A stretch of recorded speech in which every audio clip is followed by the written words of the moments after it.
My name is Stu LaFoy from Slave Lake, Alberta. I was born in Ogemaw, Saskatchewan, April the 24th, 1930. And I'm introducing my daughter here, Debbie LaFoy. Is that immediate family? Yes. Who were your parents, me and Mary LaFoy? Do you have any siblings? I have 5 brothers and 4 sisters. Do you have any children? Yes. I've got 5 boys and 1 girl. How long have you lived in Slave Lake? I've lived here since 1949. I come in 1946.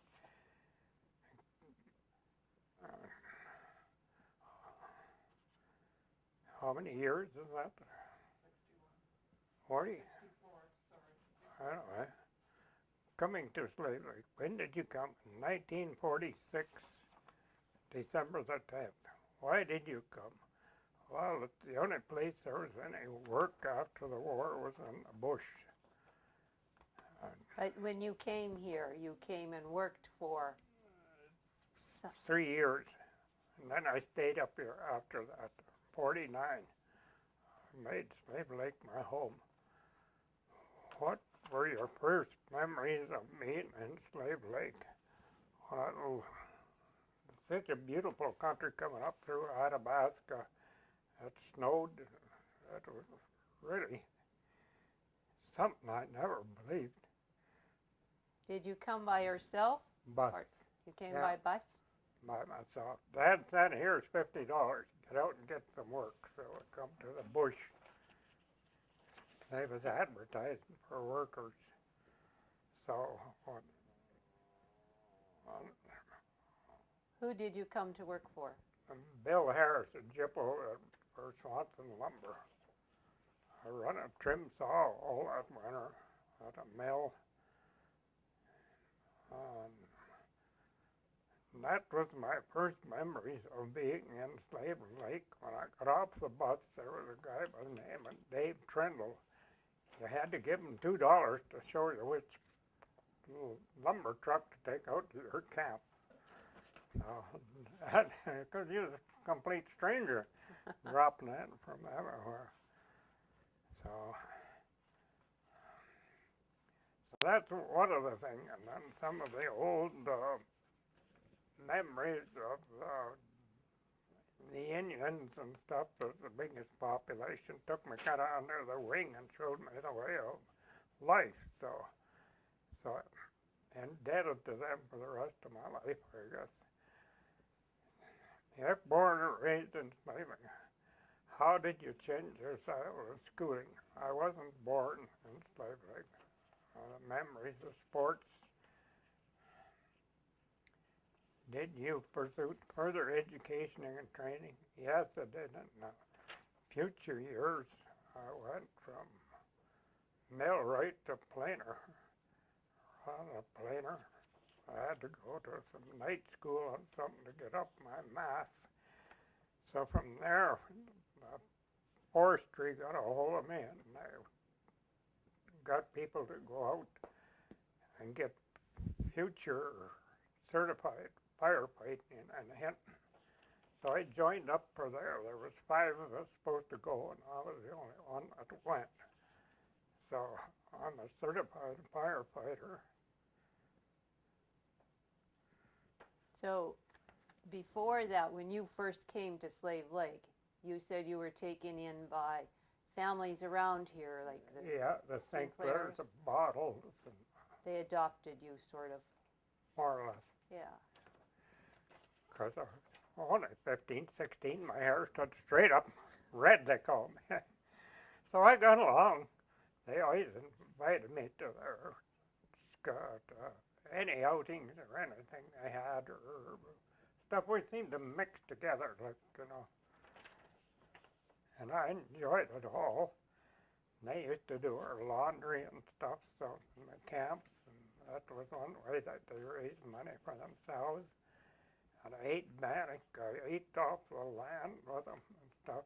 bear, moose. I think he even ate porcupine, stuff like that.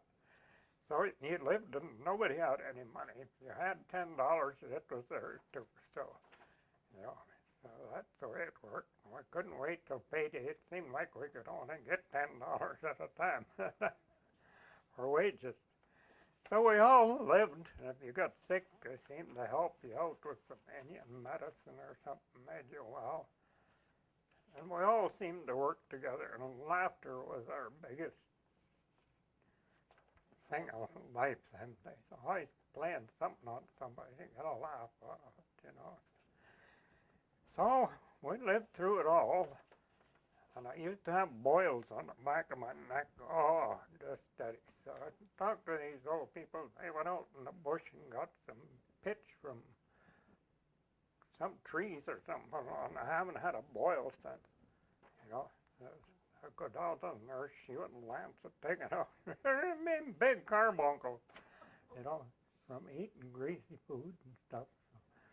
So anyway, I was never really sick or anything, so flu once in a while. But I never drank very much, once in a while. But all the friends I made, they were just friends, you know. And Lifelong likewise friends. backwards too. They've been lifelong friends. Yeah. So I did pursue education. I went and got my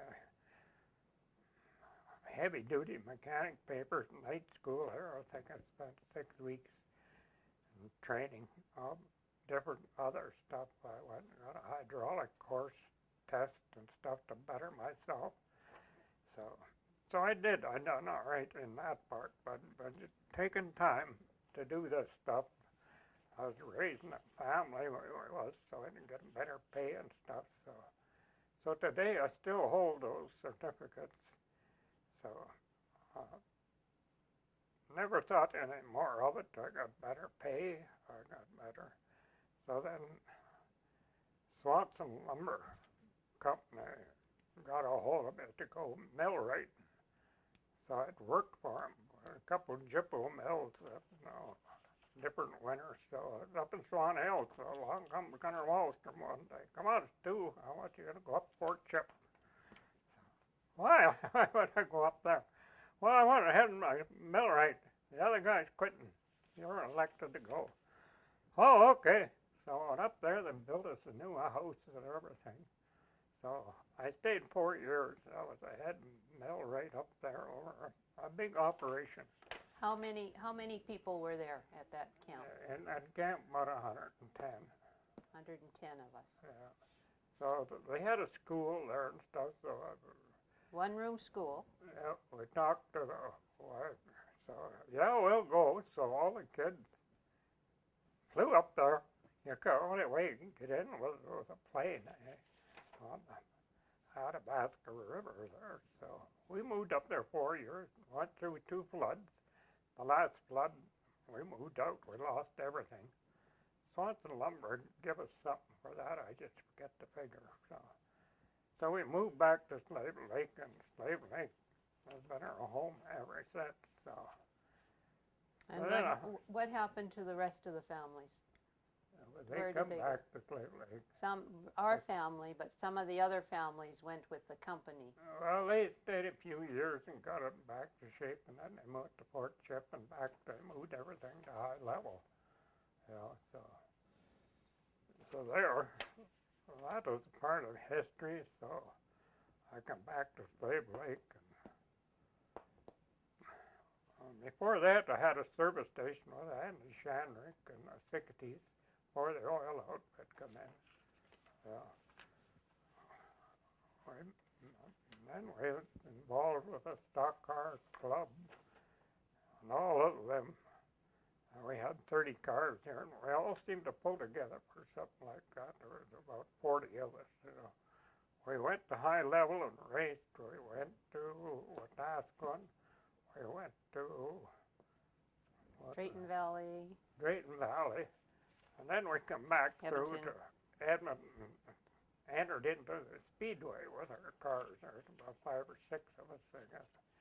And in there, anybody in the crowd bid on your car, you had to sell it to them.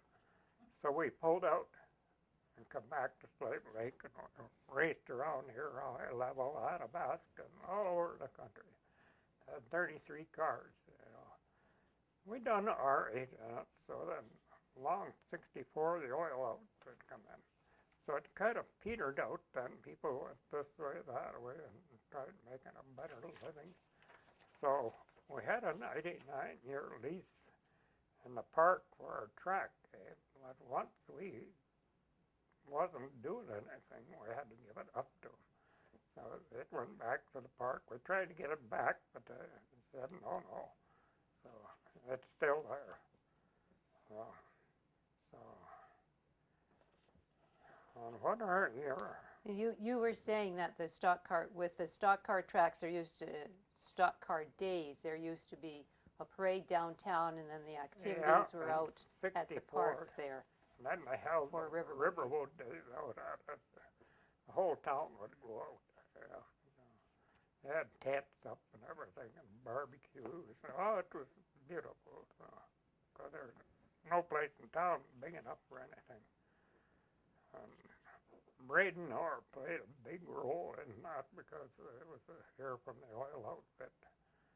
So that was a good parade. I think it's the biggest parade Slave Lake ever seen yet. So oil outfits and Jim Heapman with his buggies and stuff, dirt moving equipment and stuff. So it was quite interesting. I was sitting on the side at the time.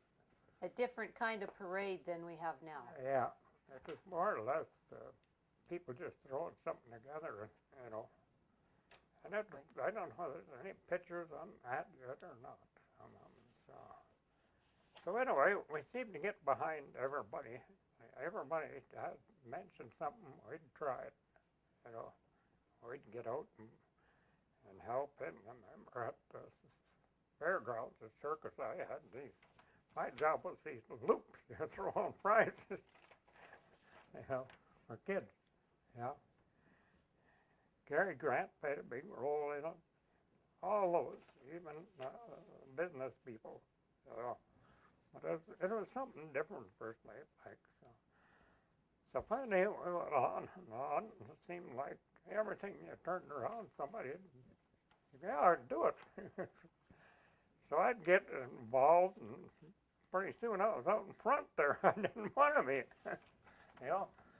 But it's the people behind you is what makes you. That's where people think, well, he's the leader, he should get all the credit, which I don't think is right. Should be the people behind you. Well, so I pursued different things. I was at the walleye tournament, and I'm getting ahead of myself. I joined the Elks in 1976, I guess it was. I wasn't active in there until, I don't know, the 70s, I guess, or something. So I went in as leader there, so it was broke. Me and Peter Haynes had to take money out of our pocket to go and buy the first booze for it. So we picked that thing up, and everything seemed to come in. Focus Force, we was the two main ones.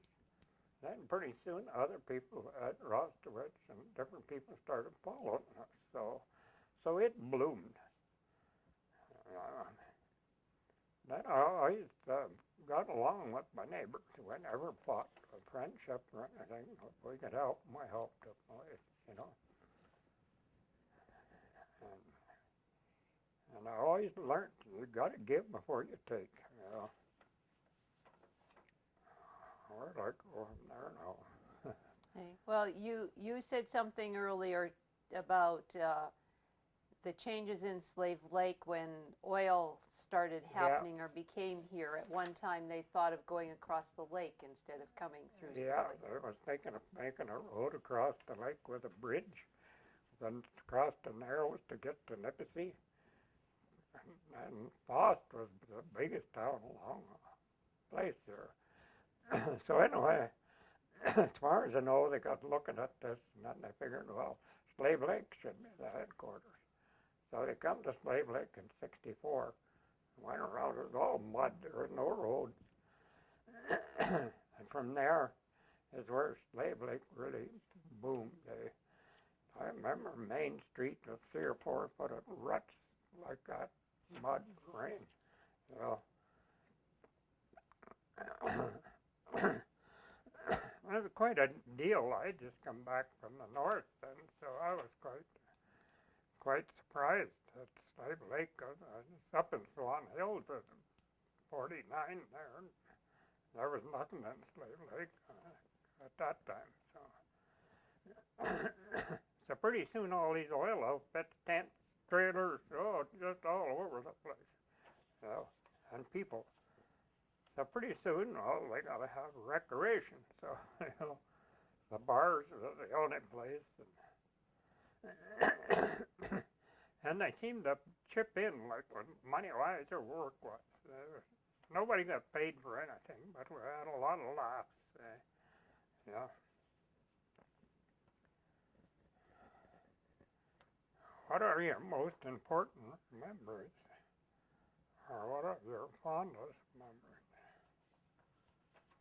I guess the people I met, and people I worked with, people I supported, the people that supported me. So, whatever role I seemed to take, I'd say something, and then all of a sudden it would bloom and you had 50, 60 people behind you, you know? So, I wasn't much of a talker or anything, but what I seemed to do used to go forward. So anyway, along come Maritime Festival. It's a big one. I was going to put it on the map. Oh, we spent $30,000 for stages, $30,000 for Colin James, $30,000 for prairie oysters and all them. Big time. You couldn't stop it. Just blew right a portion. Well, where are we going to hold it? So we went out and seen Al Cuba. He gave us their land for nothing. He never charged us. We left ruts there. And the first year was good, wasn't it? So, and at that time, the Chamber of Commerce wasn't going. So me and Ken Giblin and Barry Martin, Annie Arts, Ed Rostovich, Ed Walker, or Kevin Walker, decided, well, we need the Chamber of Commerce, you know, because they only had this small business in the center of town. They wouldn't let nothing in. So what we done, we drew up a meeting, and pretty soon we had 5, 10 members. Okay, so me and Barry Martin from Peace Pipe said, okay, we'll go out to the outside of town and get everybody to join up to choke out the center. You know? So we did. We ended up with it, and it's still going today. You know? So they got involved. So we had people then behind us, the chamber. But anyway, that was the time we formed this Maritime Festival to make big money. And we did. They come from all over McMurray and every place. So I think we made a little money that first year. No, we didn't. So anyway, well, I'll try her the second year. I went 107,000 in the hole. You know, I had to put my house up. So Ken Giblin come to me. Oh, Stu, you're the one that's got a house. Good, will you? I said, yeah, you guys stick behind me. I will. So I signed it over to the bank, you know, and paid off all these. All the debts for the festival. All the debts for the Maritime Festival. So the chamber got involved with us to help us out, and all the business people again. So I was just by myself. I didn't care if I lost a house or what the hell. But that was a good memory of it. So, and anyway, then I started fundraising. So pretty soon, I had my house back a couple of years. You know, that was signed off, all clear. So we stuck together for a while, and we rained out the second year. So we had to move into the arena. And it seemed like town council, all of them just vanished. They wouldn't have nothing to do with it. So as soon as we dropped it, Athabasca picked it up, and today they're getting 8,000 9,000 people at it. So they couldn't have no vision, you know. So anyway, that flew over, so all the people stuck together, and I think it ended up the Maritime to give a check to the library of the funds that was left in there. Wasn't very much. So we kept it going for a few years. So that was quite an experience for little old me, you know. But I knew that the word of the people behind me was good. So that's the reason I signed that. Jim Stone was the manager there. Oh, that's what we done. So then we sold off a lot of pence and everything after that, paid off the debt. And I think we raised most of the money at the functions and stuff. So Yeah, yeah, there were a couple of years we did fundraising to get so we got stuff. that 107,000 7 years. paid off. So the Maritime didn't own anybody. They wanted to start it up again, and I said no. I ain't gonna put my life. So I was the front runner on that again. You know, I was the president of that. Julia Gower was my secretary. She just come in from the college going to school. So there was 3 girls. So she stuck with me, and then she joined the chamber. Was there for a long time. So it was happy memories, you know. And I never regretted it, you know. But it was quite an experience. $30,000 for a stage, you know, from Calgary. And all this, you know, I was just myself. I no mixed with anybody. So. Well, we worked together, and I think that that event was one that I thought we were too much alike, and sometimes maybe we didn't need to work that closely on the committee, because But we did. yeah, we got through it. But it was good. We had a lot of support from other people there too. Oh, yeah. So. And what are your most important memories? That's one of them. Yeah.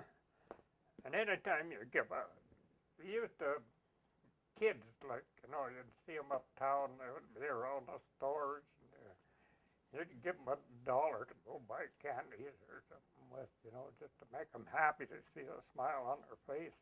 Young kids, you know, there wasn't much of a life for them, and you know. So that was some of the good memories, and all the friends I met, I still have friends, you know. And important memories was anybody that was in trouble just seemed to look out, you know, and go and help them the best way you could, even if it was just to share some friendship and passing of somebody's funeral or something, you know, so. But it was all, I had no tragedy. I lost a right eye in 1954, I think it was, and that's the only injuries I had, so. My life, tried to share any humorous experience. Well, did I start that with that? Oh, no. I have. The humorous experience. You talked about being at work one time and someone getting injured, which might not sound funny, but Yeah. Oh, yeah. got the wind knocked out of them. When I was millwrighting for Swanson, there was a young guy by the name of Billion, I think it was. He was on night shift, and the wind knocked him out of off the coal plank that was froze, and he pulled it off the chain and knocked the wind out of himself. So we figured he was dead. So we put him on a stretcher and took him in the storage room and got the nurse to come down and got her Wallstrom and stuff. Nurse Atrick. Yeah. So that was about midnight. So the time they got there, well, his breakfast time. So I was eating breakfast. Along come dummy. He was a cook. You here comes the guy, got up off the floor and was walking out, and the wind knocked out of him. Well, so that was one of the experiences I had when I milled right with one of them. But I knew the kid quite well, you know, and so then he stuck with us for a while. So I was going back to camp one night in the back of a truck. It was closed in, and I guess the exhaust was leaking. And it got gas on his brain, the same kid. So then I had to bring him back into town to his folks again. So, and I think they took him to the hospital. I think he got all right after that too. So he was only about 17 years old, but I felt sorry for him, you know. But anyway, I went back. I hadn't got the stuff to go and, you know, with him and take him and explain to him. So it was quite an experience, and to share my humorous experience. When I come here, the old Indians used to kind of look out for me. So we used to batch together, 8 off the land, bear, muskrat, or whatever. So this is George Ferguson, Emil Sinclair. Said, Stu, you got to come for supper tonight at an open camp, you know.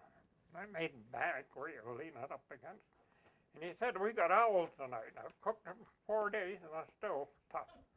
You know? So sure enough, I sat down and I tried it. So, this is tough. I was, you know. So, yeah, he said the damn thing is still just like eating rubber. You know. So anyway, I thanked them for supper. Yeah, but that was their way for humor. You know. Sure, so my involvement in Slave Lake was with business. I had a service station, different things, religion, or just what you thought of it, and volunteering. I went heavy into volunteering.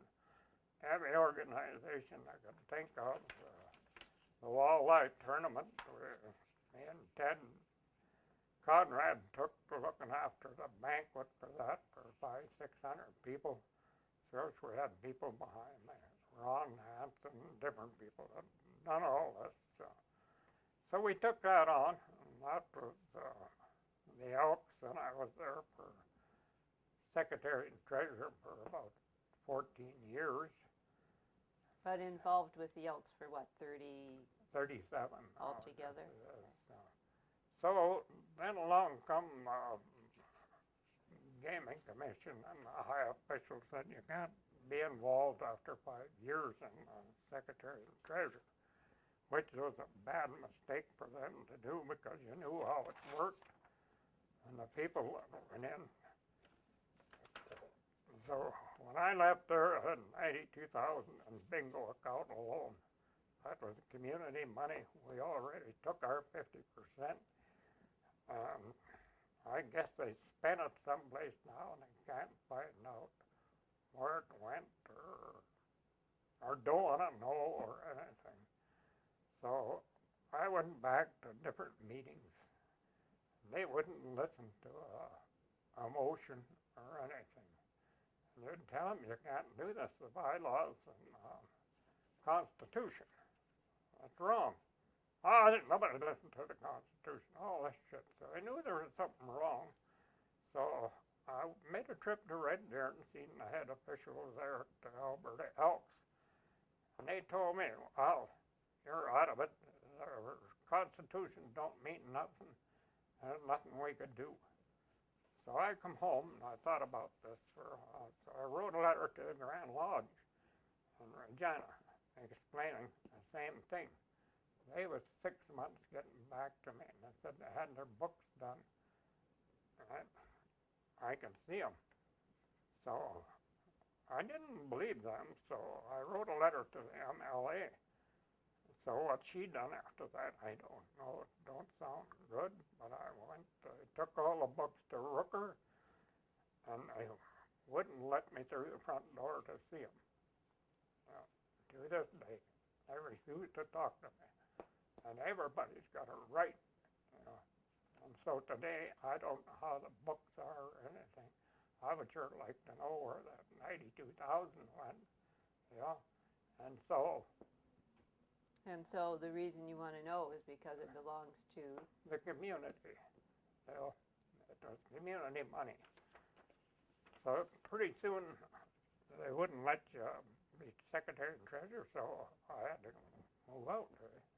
So I tried to put myself into the trustee, and they wouldn't listen to me. So then I started rebuilding Elks Hall, whether they spent it all there or where the money went. I know where it went, but so I said, you just give me a minute book and a checkbook, and I'll tell you where the hell it went. But nobody's got back to me on it. So yeah, so that's where it sits today.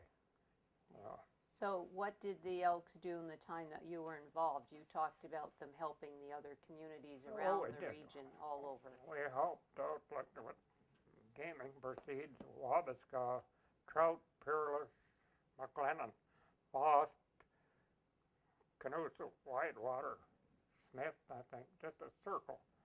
The surrounding areas, because the ladies had no men like it. McLennan, it was just the Royal Purple. Foss was the Royal Purple. So we helped them out, and also the ladies from With- Slave Lake. With different activities they had? Yeah, Yeah? that was giving them money from bingo, Oh, you okay. know, and giving them a donation. So we covered quite an area, or I've got quite a history of out north there of helping people like the seniors in Wabasca and stuff with money. You know, just, we had to give it away anyway. So, you know, so it worked quite well. And today, all the old timers or even the young ones still look up to you, you know. So that was that part of it. So when did you get involved with the Elks, with the Legion now? With the Legion 10 years ago, I was a member way before when Gilbert Layton, but I lapsed and never paid. So I thought to myself, you know, that why don't I go and get involved with the Legion? So some of the guys asked if I'd run for president. That was a year ago. So, oh yeah, I'll give it a crack. So I'm still president, and there's good people behind me there. We've got 101 members now.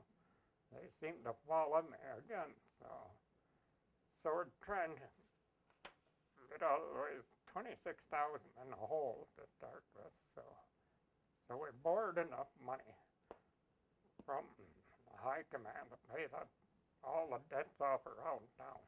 It's come to what, 21,000, wasn't it? Yeah, at least. So we paid that, and the town, we owed them 14,000, you know, for back taxes. And that's another thing. I went to town councils and the paper for to get them exempted. And we're the only Legion that pays taxes for all around the surrounding areas. Leduc, Fort Saskatchewan, I think it's Lake Labation, 10 lodges west of us. They do not pay taxes because town council exempted them. So we're trying to get it here, which would mean a big thing. We can't afford to keep the doors open by paying the debt down in taxes. We paid the improvements, so we caught up with the town with everything but this year, and we're still fighting with the town council that went there, and they passed it on to the executives. Administration. Yeah, now we got to deal with them So you'll meet So- with them this week or next week on the, next Tomorrow. week. tomorrow? So that was my first big thing, like everybody said, it was improvement. You got to look at the tax, there was no way. And the Legion Hall's been there since 1974 years old. There's a whole building, historical site in Slave Lake, and they still want to charge you tax. We can't even afford to pay them anymore, either that or myself think we should just turn the keys back to the Northwest Command and let them, you know, that the town won't support you. They support other groups. The Friendship Center don't pay, the churches don't pay taxes, the Elks don't pay taxes, and the Rotary Club don't pay taxes because they use the town fertility. You know, so where is the justice in the system? So that's our big concern now. So, So, but you could have an answer on that tomorrow. yeah, but still, you know, it's something to do with a liquor C license. Everybody else has got the same. So what's the big deal? You know, not 3,000-4,000 could be a year improvements to our. We house the cadets. You know, it's only a smart looking place, and it's just like they got their store out like a barn. That's a disgrace. You know, and I still want to charge your taxes. So that's my biggest concern on that. So we'll slowly come out of it, maybe. What else is their work history? Well, I worked in the lumber business. That's a complainer, sawmill, heavy duty mechanic, automotive mechanic. What else? Janitorial service. Janitorial, I started that in 1980. It's still going today. I still kept the same offices that I always had. And they seem to be satisfied with it, so I paid all my bills. Well, how many times have you retired? I haven't really. Yeah. But No. This keeps your mind busy. Like you take people that retired 60, they ain't here today. You know, 'cause they got the boredom. You know, they Get just, bored? you know. So, and what is my most important event in Slave Lake? I guess it'd be the beautification of the cemetery and all the friends that I met. And there, people seem to rally around me again. And we spent $262,000, I think, and we only had one grant of $30,000 or something. Or something like that. So that's where it sits today. I figured, well, I'm gonna be buried up there someday. I better get moving on. So we did. The Elks was part of it, and the town was part of it. Well, that's one of the memories. I always thought positive, you know. If somebody was down and out, and go and see what you could do, you know. And it's paid off, so I got no regrets. I'd do the same thing over again. And the family, share with us the growth and development of their family. They're all living around here. One's in Edmonton. They're all healthy. Yeah. And the same as the grandchildren, great-grandchildren. One had cancer, so we all got behind them again and had a fundraiser, and we come up with, what, 19,000? And then we paid the bills off, and there was 14,000 left, I guess. So they didn't quite get it all out of the Elks, because we had to be an organization that you could put a check in, and they had cash, and I found it, give it back to you. So today, I think there's 13,000 or 1,300 left there. And what do? Hey, I tried one time, Rooker wouldn't let me through the front door. So. Well, the fundraiser that we had that time, we had a lot of community support. Yeah, it was all community just support. to help us raise money for So treatment. today he's free of cancer. That was a big thing, as far as I'm concerned.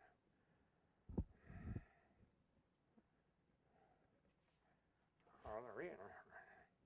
I've always thought number 2 there. Are there any other key relationships in the community you would like to tell us about? Relationships, friendships, families. Friendship, everybody still calls me Red.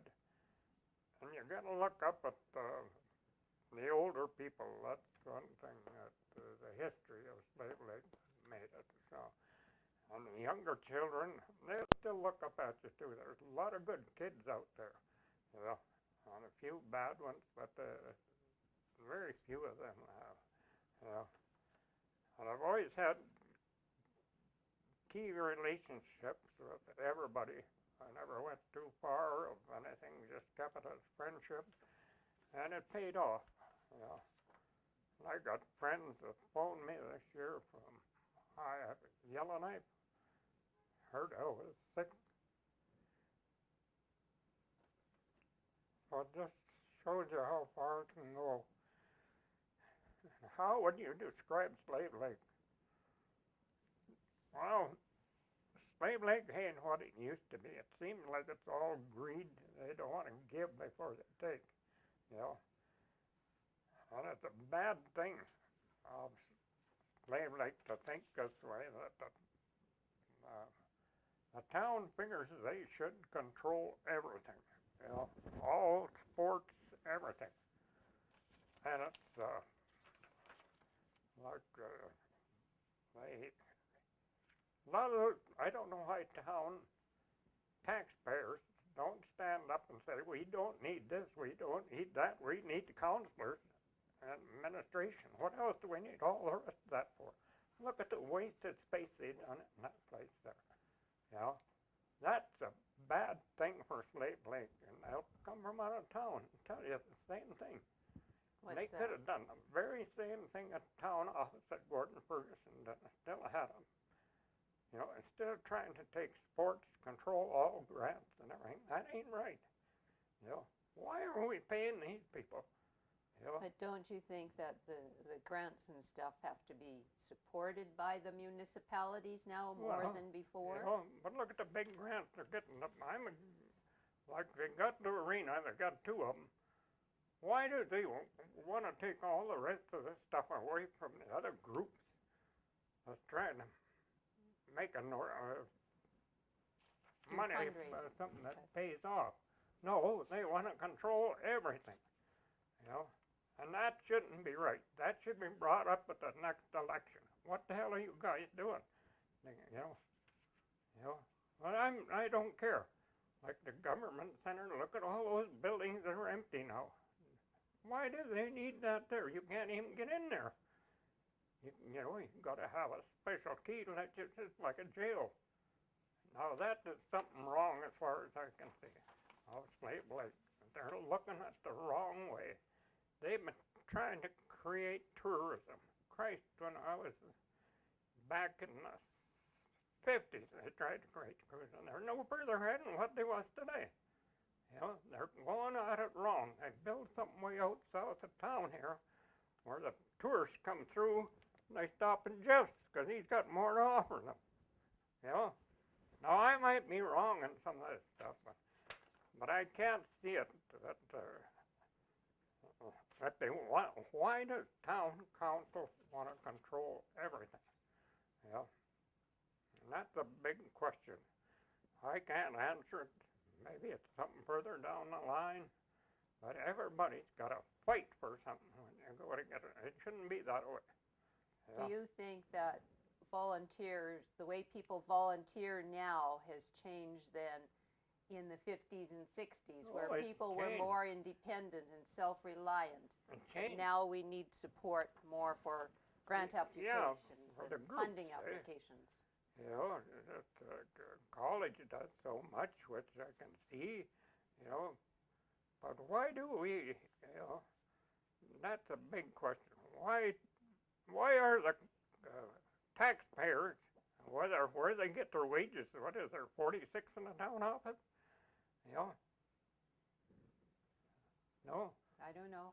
Why couldn't they cut that back and let the other organizations look after this? The hockey could look after the arena and stuff, and let them get all the grants and stuff instead of the taxpayer. So that's what pissed me off with the taxes, you know. And then they turn around and give the Saw Ridge $10,000 a free enterprise for that Saw Fest. And they won't give us back $3,000 of our money they give it to them. Now, is that right? For the Legion. Yeah. You know, there's something definitely wrong there. Why did you stay in Slave Lake? Well, raised a family. Here, and all of them seem to stick together here, so, and I got my health yet up to the last few months. And I always seem to come back to Slave Lake. I called it home from day one, where all my friends and stuff are. Yeah. So that pretty well covers it, I guess.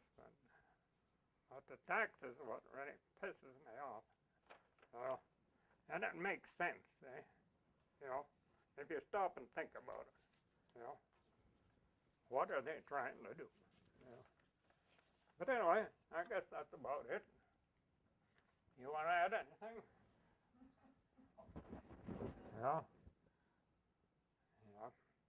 Only thing you missed was that cemetery project took 5 years. 5 years for the cemetery project. Yeah. But I did manage the town got behind me and the community. Yeah, they did. But I'm right proud of that. The Job Corps played a big role in it, so, yeah. So it's nice, you know. So you- Everybody's right proud of it, so I couldn't have done it alone.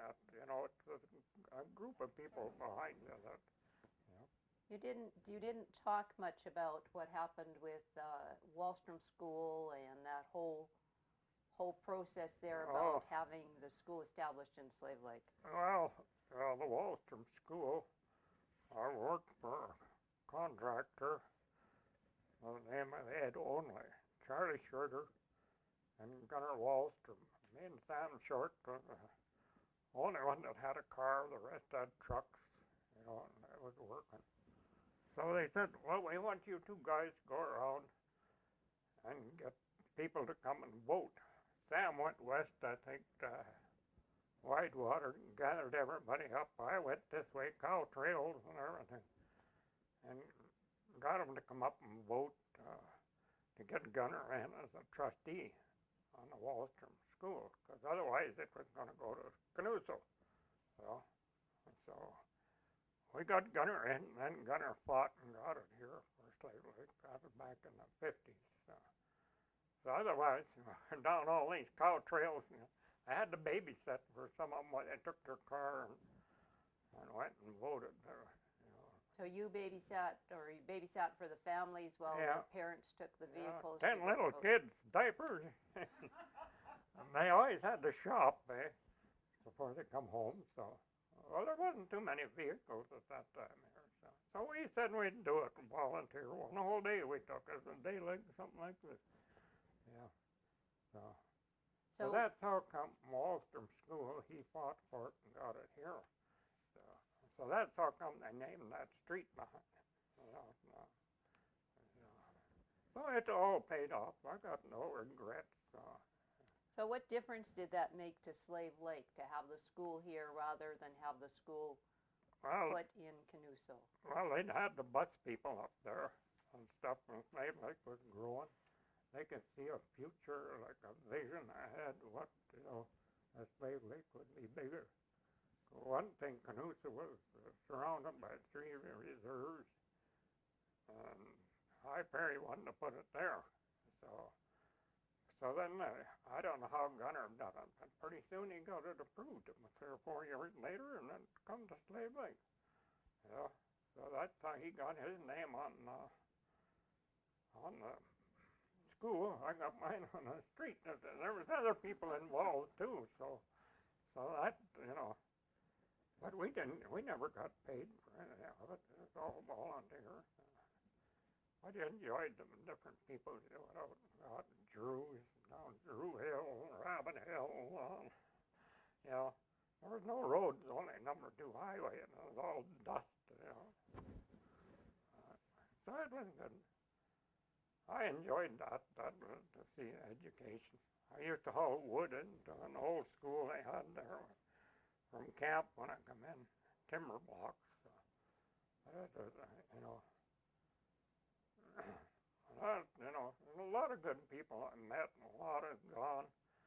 Most of my friends are up on the hill, so that's what made take that project on. Jock LaFoy and all that. So other than that, that's it.